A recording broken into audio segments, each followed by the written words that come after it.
Okay, so these notes are over polynomial functions. First off, there are criteria that make an equation a polynomial.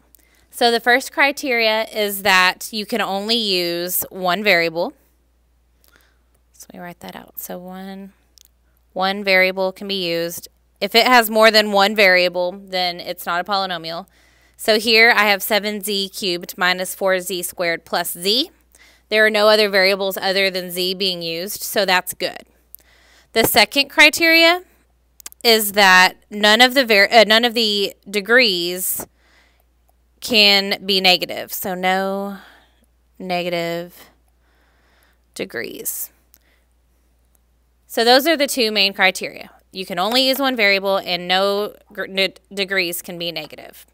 So here for 7z cubed minus 4z squared plus z, all of those are positive degrees. We only use one variable. So this is a polynomial.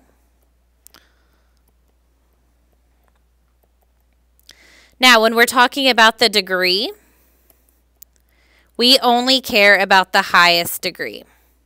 So the highest degree in this polynomial is 3. So this is called a polynomial that has a degree of 3. And then the lead coefficient is the coefficient attached to the variable that has the highest degree. So our lead coefficient is positive 7 because it's attached to the z cubed. In the next example, I have 6a cubed minus 4a squared plus ab squared. This actually is not a polynomial. And the reason why is because we use more than one variable. We used a and b as variables, and so that makes it not a polynomial. And when it's not a polynomial, we don't care about the degree and the leading coefficient. The next example, I have 3x to the 5th plus 2x squared minus 4 minus 8x to the 6th.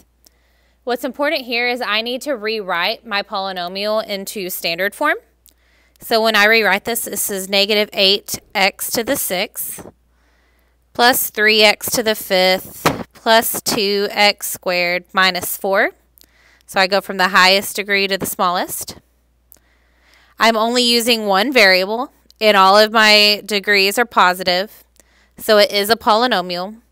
So my degree is the highest degree, which is 6, and my lead coefficient is negative 8.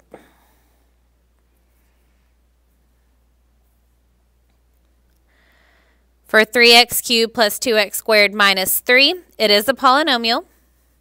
My degree is the highest degree, so it's 3. And then my lead coefficient is also 3, so it would be answer choice B.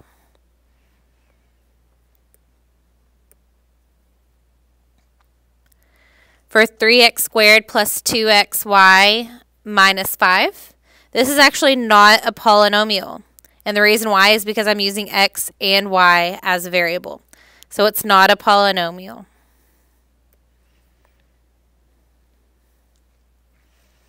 I have 9y cubed plus 4y to the 6th minus 45 minus 8y squared minus 5y to the 7th. I'm going to put this in standard form first. So this is negative 5y to the 7th plus 4y to the 6th plus 9y cubed minus 8y squared minus 45. It is a polynomial because I'm only using y's and they're all positive degrees. My degree is 7 and my lead coefficient is negative 5. So it would be answer choice B. Now, we are going to be using function values of variables. So I'm going to find b of 2x minus 1 minus 3b of x if b of x is 2x squared plus x minus 1. This has multiple steps happening. So our first step is we're going to find b of 2x minus 1. That's going to be our first step. And what that means is anywhere I have an x, I'm replacing the x with 2x minus 1. So I'm going to write this as b of 2x minus 1 equals 2 times, but instead of writing an x, I'm plugging in 2x minus 1 and it's squared. Plus, instead of writing an x, I plug in 2x minus 1 and then minus 1. So I just took b of x, and anywhere I had an x, I replaced it with 2x minus 1. So now I need to simplify this. So first I need to do 2x minus 1 squared, which is 2x minus 1 times 2x minus 1. So 2x times 2x is 4x squared. 2x times negative 1 is negative 2x. Negative 1 times 2x is negative 2x. And negative 1 times negative 1 is positive 1. So this is 2 times 4x squared minus 4x plus 1 plus 2x minus 1 minus 1. Okay, our next step is we need to distribute the 2. So let's go into all three of these terms. So this is 8x squared minus 8x plus 2 plus 2x minus 1 minus 1. And now we just need to combine like terms. So we get that b of 2x minus 1 equals 8x squared minus 6x. Because the positive 2 minus 1 cancels that out. So b of 2x minus 1 is 8x squared minus 6x. Our next step is we're going to find 3b of x. And then once we find that, then we're just going to subtract that from b of 2x minus 1. So doing 3b of x, I'm going to do it on the next page. Oh, where did my room to write go? Okay, I'll do it over here then. I'll do it in a different color. So 3b of x means I'm taking b of x, which is 2x squared plus x minus 1, and I'm just multiplying it by 3. So that gives me 6x squared plus 3x minus 3. And my last step is to put everything together. So b of 2x minus 1 is 8x squared minus 6x, and I'm going to be subtracting 3b of x from that. So I'm going to be subtracting 6x squared plus 3x minus 3. So I need to distribute this negative. So I get 8x squared minus 6x minus 6x squared minus 3x plus 3.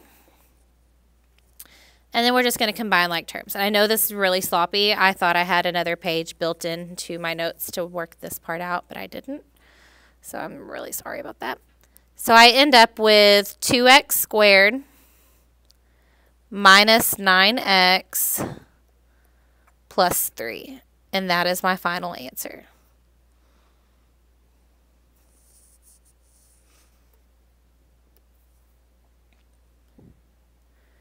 The next example, I'm finding g of 2x plus 1 minus 2g of x if g of x is x squared plus 3. So my first step is I'm going to find g of 2x plus 1, which means anywhere I have an x, I'm going to be plugging in 2x plus 1. So g of 2x plus 1 equals 2x plus 1 squared plus 3. So I need to do 2x plus 1 squared. So that's 2x plus 1 times 2x plus 1. So 2x times 2x is 4x squared. 2x times 1 is 2x. 1 times 2x is 2x. And then 1 times 1 is 1. So that gives me 4x squared plus 4x plus 1. Then I have to do the plus 3 that's still at the end. So g of 2x plus 1 equals 4x squared plus 4x plus 4. My next step is I need to find 2g of x. So 2g of x equals 2 times g of x, which is just 2 times x squared plus 3, which is just 2x squared plus 6. And now I can put it all together. So doing all of this together, I find that g of 2x plus 1 minus 2g of x equals 4x squared plus 4x plus 4 minus 2x squared plus 6. I need to distribute that. Negative, so I'm distributing them. So I get 4x squared plus 4x plus 4 minus 2x squared minus 6. And now we can combine like terms. So 4x squared plus negative 2x squared is 2x squared. Then I have 4x, no other x to combine with it, so plus 4x. And then 4 and negative 6 get negative 2. So it would be answer choice B.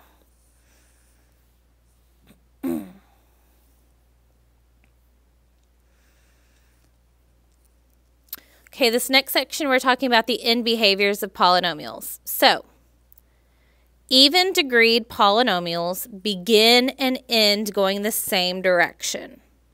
So that is why in these examples here, we have even degreed functions, which means they begin and end going the same direction. So this first example, this quadratic is opening and closing, both going up towards positive infinity. And the second example, which is negative x to the fourth, this polynomial is opening and closing, both going downward because they're even degrees. So they go the same direction if they're even degreed. If your polynomial is an odd degree function, then they're going to begin and end going opposite directions. So for this example, y equals x cubed, it begins going down towards negative infinity and it ends going up towards positive infinity. And the same with the bottom example, they're opposites because it's odd, so it's beginning going up towards positive infinity, but it's ending going down towards negative. Our lead coefficient tells us which direction it's going to be ending. So if it is a positive lead coefficient, it's going to end going up towards positive infinity. It's going to end going up. So here another example, lead coefficient's positive, it's ending going up towards positive infinity. If your lead coefficient is negative, then it has to end going down towards negative infinity. So that's why this one is going downward for the end. Same thing with the next example, the lead coefficient's negative, which means it ends going down towards negative infinity. So even degrees go the same directions, odd go opposites, and then the lead coefficient tells you what directions it's going to end. Positive lead coefficients always end going upwards, negative lead coefficients always end going downward.